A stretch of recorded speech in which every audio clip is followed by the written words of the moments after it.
ಸ್ನೇಹಿತರೆ, ಇದೊಂದು ಹೃದಯ ವಿದ್ರಾವಕ ಘಟನೆ. ಈ ಭೀಕರ ಕೃತ್ಯ ನಡೆದಿರೋದು ಹೈದರಾಬಾದ್ನಲ್ಲಿ. ಈ ಘಟನೆಯನ್ನ ನೋಡಿದ ನಂತರ ಮನುಷ್ಯನಿಗೆ ಪ್ರಾಣಿಗಳಷ್ಟು ಹೃದಯ ಮಾನವೀಯತೆ ಇಲ್ಲದೆ ಹೋಯಿತಾ ಅನಿಸೋದಂತೂ ಸತ್ಯ. ಅಸಲಿಗೆ ಇಲ್ಲಿ ನಡೆದಿರೋದಾದ್ರೂ ಏನು ಅನ್ನೋದನ್ನ ಡೀಟೇಲ್ ಆಗಿ ಈ ವಿಡಿಯೋದಲ್ಲಿ ತೋರಿಸ್ತೀವಿ. ಈ ಘನಘೋರ ಕೃತ್ಯ ನಡೆದಿರೋದು ಹೈದರಾಬಾದ್ನ ಜಿಲ್ಲೇಲಗುಡ ಎಂಬಲ್ಲಿಯ ವೆಂಕಟೇಶ್ವರ ಕಾಲೋನಿಯಲ್ಲಿ. ಗಂಡ ಹೆಂಡತಿ ಇಬ್ಬರು ಮುದ್ದಾದ ಮಕ್ಕಳ ಸುಂದರ ಕುಟುಂಬ. ಆಕೆ ಹೆಸರು ವೆಂಕಟ ಮಾಧವಿ. ವಯಸ್ಸು ಸುಮಾರು 35ರ ಆಸುಪಾಸು. ಈಕೆ ಗಂಡನ ಹೆಸರು ಗುರುಮೂರ್ತಿ. ಸುಮಾರು 13 ವರ್ಷಗಳ ಹಿಂದೆ ಇವರಿಬ್ಬರು ಮದುವೆಯಾಗಿದ್ರು. ಇವರಿಗೆ ಇಬ್ಬರು ಮುಗ್ಧಾದ ಮಕ್ಕಳು ಕೂಡ ಇದ್ರು. ಈ ಗುರುಮೂರ್ತಿ ಈ ಹಿಂದೆ ಆರ್ಮಿಯಲ್ಲಿ ಕೆಲಸವನ್ನ ಮಾಡ್ತಾ ಇದ್ದ.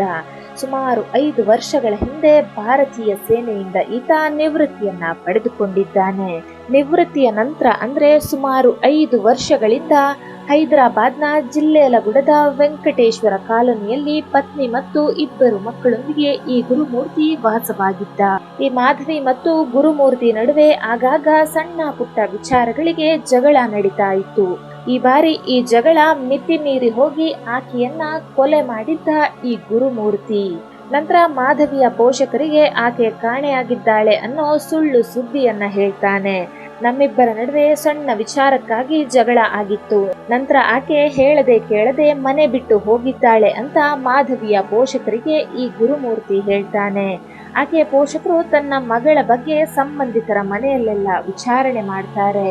ಮಗಳು ಎಲ್ಲೂ ಸಿಗದೆ ಇರೋದ್ರಿಂದ ಪೊಲೀಸ್ ಸ್ಟೇಷನ್ ಮೆಟ್ಟಿಲೇರ್ತಾರೆ. ಈ ಗುರುಮೂರ್ತಿ ಮಾಧವಿಯ ಪೋಷಕರ ಜೊತೆ ಹೋಗಿ ಆಕೆ ಕಾಣೆಯಾಗಿದ್ದಾಳೆ ಅನ್ನೋ ವಿಚಾರವಾಗಿ ಪೊಲೀಸ್ ಸ್ಟೇಷನ್ ನಲ್ಲಿ ಕಂಪ್ಲೇಂಟ್ ಅನ್ನ ಕೊಡ್ತಾನೆ. ಪೊಲೀಸರು ಈ ಪ್ರಕರಣವನ್ನ ದಾಖಲಿಸಿಕೊಳ್ತಾರೆ. ಪ್ರಕರಣ ದಾಖಲಿಸಿಕೊಂಡ ಪೊಲೀಸರು ತನಿಖೆಯನ್ನ ಆರಂಭಿಸ್ತಾರೆ.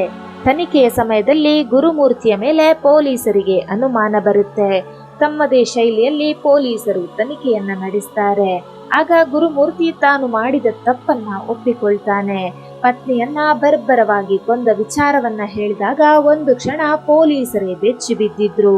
ಕೌಟುಂಬಿಕ ಕಲಹ ಮಿತಿ ಮೀರಿ ಹೋಗಿ ಹೆಂಡತಿಯನ್ನ ಕೊಲೆ ಮಾಡಿರೋದಾಗಿ ತನಿಖೆಯ ವೇಳೆ ಈ ಗುರುಮೂರ್ತಿ ತಪ್ಪೊಪ್ಪಿಕೊಂಡಿದ್ದಾನೆ. ಕೊಲೆ ಮಾಡಿರುವ ಸುಳಿವು ಯಾರಿಗೂ ಸಿಗಬಾರ್ದು ಅಂತ ಬಾತ್ರೂಮ್ ನಲ್ಲಿ ದೇಹವನ್ನ ತುಂಡು ತುಂಡಾಗಿ ಕತ್ತರಿಸಿ ಹಾಕ್ತಾನೆ.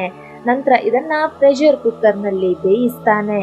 ಕೊಲೆ ಮಾಡಿದ್ದಷ್ಟೇ ಅಲ್ಲ, ದೇಹವನ್ನ ತುಂಡು ತುಂಡಾಗಿ ಕತ್ತರಿಸಿ ಪ್ರೆಷರ್ ಕುಕ್ಕರ್ ನಲ್ಲಿ ಬೇಯಿಸುವ ಮಟ್ಟಿಗೆ ವಿಕೃತಿಯನ್ನ ಮೆರೆದಿದ್ದಾನೆ ಈ ಗುರುಮೂರ್ತಿ. ನಂತರ ಈ ತುಂಡರಿಸಿದ ಭಾಗವನ್ನ ಪ್ಯಾಕ್ ಮಾಡಿ ಹತ್ತಿರದ ಕೆರೆಯೊಂದರಲ್ಲಿ ಎಸೀತಾನೆ. ಈತನ ಈ ದುಷ್ಕೃತ್ಯವನ್ನ ನೋಡಿದ್ರೆ ಒಂದು ಕ್ಷಣ ಮೈ ಜುಮ್ಮೆನಿಸುತ್ತೆ. ಇಂಥ ಸಣ್ಣ ಸಣ್ಣ ಫ್ಯಾಮಿಲಿಯ ಜಗಳಗಳನ್ನ ಮಾತನಾಡಿಕೊಂಡು ಬಗೆಹರಿಸಿಕೊಳ್ಬಹುದಿತ್ತು. ಕೋಪದ ಕೈಗೆ ಬುದ್ಧಿ ಕೊಟ್ರೆ ಅದರ ಪರಿಣಾಮ ಯಾವ ರೀತಿಯಾಗಿರುತ್ತೆ ಅನ್ನೋದಕ್ಕೆ ಈ ಘಟನೆ ಸಾಕ್ಷಿ.